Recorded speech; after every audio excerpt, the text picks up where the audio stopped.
Hello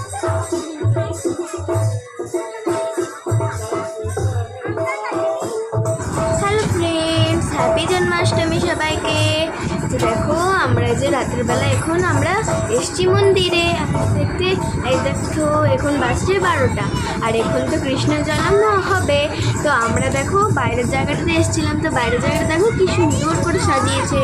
এ দেখো মন্দিরে, এটা কিন্তু মন্দির, এটা কিন্তু আমাদের মন্দির। এখানে দেখো এই যে কি সুন্দর করে সাজিয়েছে, আর এটার মধ্যে কিন্তু মাছও আছে, এই যে এই জলটার মধ্যে। এ দেখো আমি একটা ভোজনও করেছি, এই যে এখানে আন্টিরা সবাই ভোজন করছিল, সেজন্য আমারও ইচ্ছা হলো ভোজন করতে, তো সেজন্য আমিও ভোজন করছিলাম। কেমন হয়েছে তোমরা সবাই জানিও কিন্তু।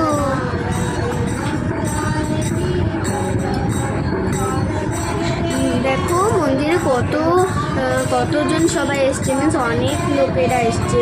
হ্যাঁ, এই যে দেখো সবাই কিন্তু এখানে বসেছিল।